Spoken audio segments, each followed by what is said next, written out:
Si San Pablo sa atong unang pagbasa, iya yung giklaro pagsulti nga kung doon na may mga problema or doon na mga kasungian nato nga mga magtotoo, kinahanglan dili nato ipahusay sa maghuhukom nga dili magtotoo. Ang usa sa mga implikasyon niini nga ang spiritual, moral problems dili gyud masulbad sa legal way. Ang kanang legal way igo ra nang mosulbad sa gamayng porsyon. Ang makasulbad gyud sa moral o spiritual problems mausad ang espirituhanon o Diyos non nga kaalam. Gilingi imong tupad na unsa roy problema nimo, spiritual o moral. Ana. Pananglitan kanang mag-away ang managsuon tungod anang kabahinanan sa ilang yuta nga gibilin sa ilang ginikanan nga namatay, nya mag-away sila. Unsa man ang problema ha? Legal, moral, spiritual, sama na. Ang ato ra bang interpretasyon ana legal. Legal nya ato pulo sila mga Katoliko nya mangadto din sila sa korte magkinihaay. Pero kung ato yung tanaw managsuon guna sila, di na magilhanay, kabilin guna silang ginikanan, ilan ang giilogan. Laktod pagkasulti, moral na, sala na, di na mag-ilhanay sa ilang isig kaigsuon, di na gani mutahod sa ilang ginikanan nga maoy ning hantal atong ilang mga kabahinanan. Dili na siya legal. Nya kun mudangop na ngadtos legal, musangko gina nga di na magtagdanay kanang maong mga managsuon, apil pang ilang mga anak hangtod pas mga apo. Di ba? Uy. So, unsa may buhaton, ingon, dito ipahusay sa simbahan, matud pang San Pablo. Kaya ang simbahan mo pahinomdom, nga kanang yuta, dili na inyo. Iyan as Ginoo nga gihatag sad ngadtos paningkamot sa inyong mga ginikanan. Higugmaan na ninyo, atimanan na ninyo, pagsabot-sabot mo. Hangtod nga makahinomdom na sila bitaw no ang Ginoo man di mo tag-iyas tanan, di na mag-away, maghinatagay na maingon na lang gani tingali tong nangilog, imo na lang sad nang akong yuta brad kay sus kadako ding sa aning akong gibuhat, di ba? Muila na gani ang tao sa iyang sala kana naduol na siya sa Ginoo.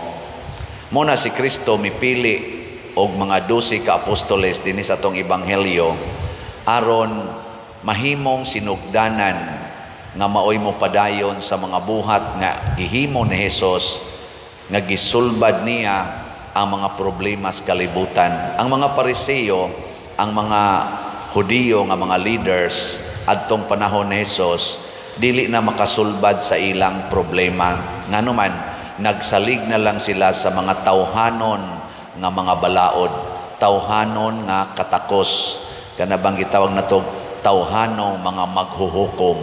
Purting daghanang balaod nga gitudlo sa mga Pariseo ug sa mga eskriba nga wa na gyud maigo sa solusyon sa ilang gipangandoy nga kalinaw, kalipay ug kabalaan sa kinabuhi. Motong pag-abot na ni Hesus, lahi siyag pamaagi. Ang iyang gitan-aw unsaon pagbuntog ang yawa dinhis kalibutan, kay ang yawa mao man na siya magpaluyo nato, mao na siya mo duwa-duwa sa atong tawhanon nga kahuyang. Ug unsa man ang atong tawhanon nga kahuyang, kana gyung mosalig nata sa atong personal nga pagpanghukom. Pananglitan, ikaw asawa, kakita ka sa imong bana nga purting hubuga, unsa may imong huna-hunaon? Unsa man?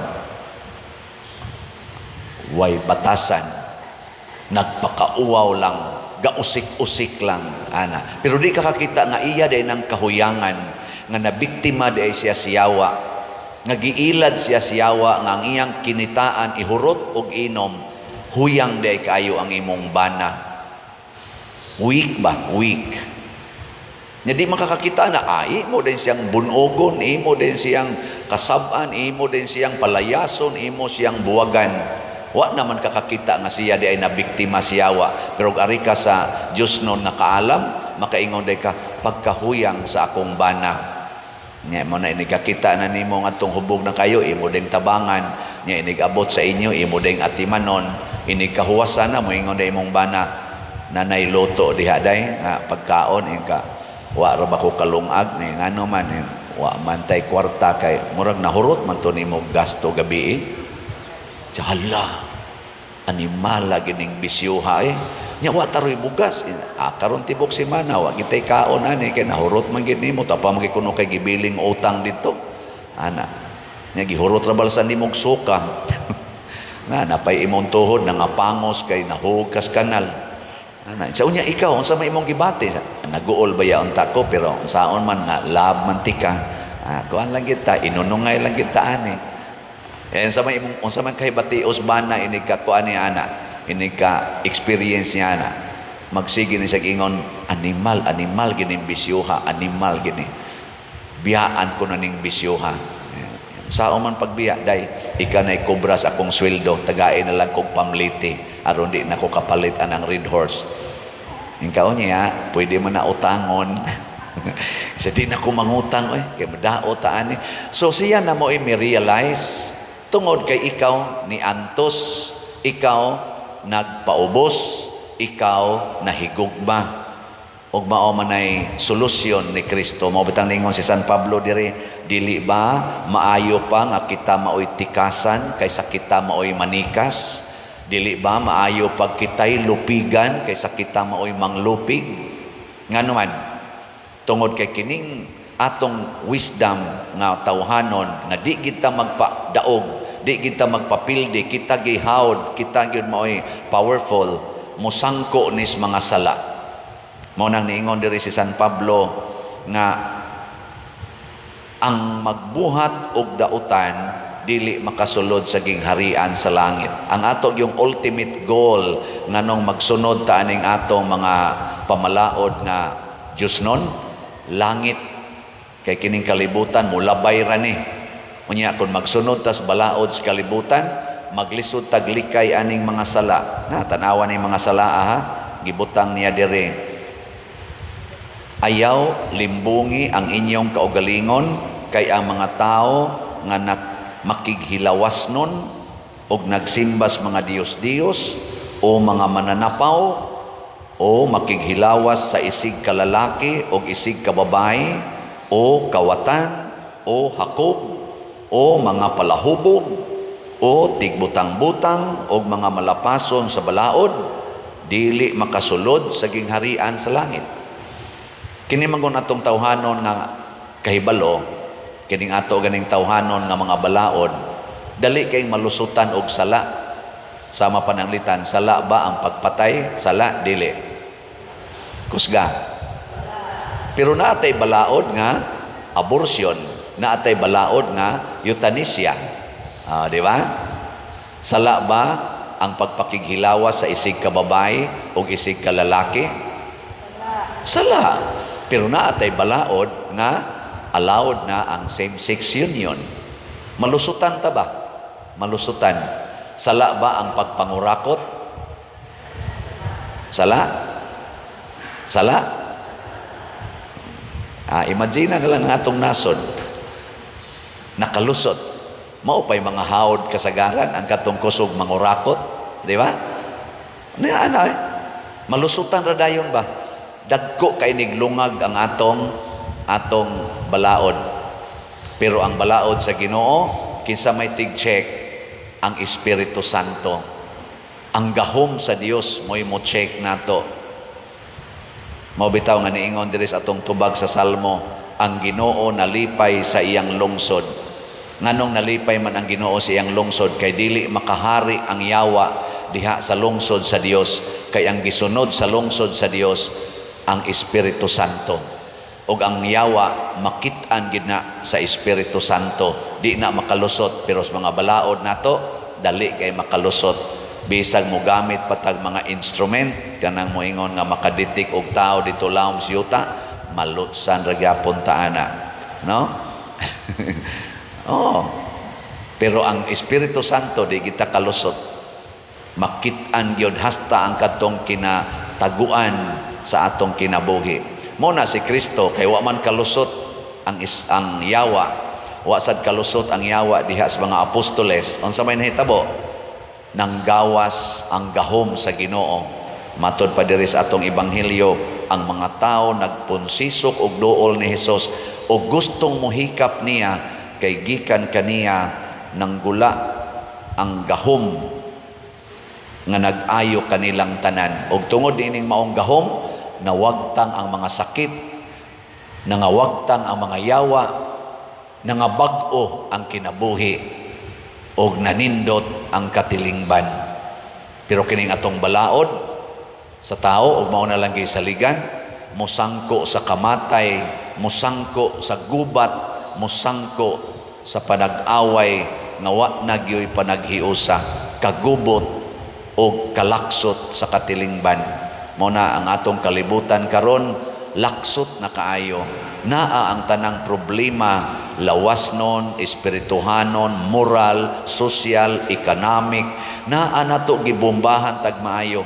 Nganuman may kaitang pagkailad sa yawa nga nagsalig na lang kita aning tawhanon nga hukom, wa na ta maminaw sa Dios nung hukom. Gani og magamit tag Dios nung hukom sa wayon ta, way siguro patyon pata. Ug mao nay gidangatan ni Hesus, nalansang siya sa krus tungod kay gatsunod siya sa Dios nung hukom.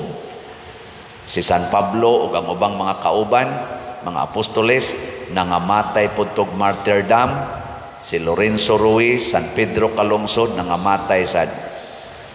Lingi ay mong tupad. Ing na andam na kang mamatay. Ing na andam na ingon, ayaw lang padiroy, og di ka gustong mamatay, hala, sundan ang balaod nga tawhanon. Tanawa, di ba, di jud ka mamatay, pero daghan kay kag mapatay. Daghan kag mapatay. Pero kung magsunod ka sa Diyos noon nga kaning kuan, balaod o hukom, ikaw ray mamatay, daghan ang malipay. Oh, ana, no? Sama anang balaod nga panghatag yun, pamalit yung slat. O, kanang balaod ra, unsa man na, Diyos nun o tawhanon? O, tanawa, di ba lipay kaita, kay ni-increase na sa dangatong halin.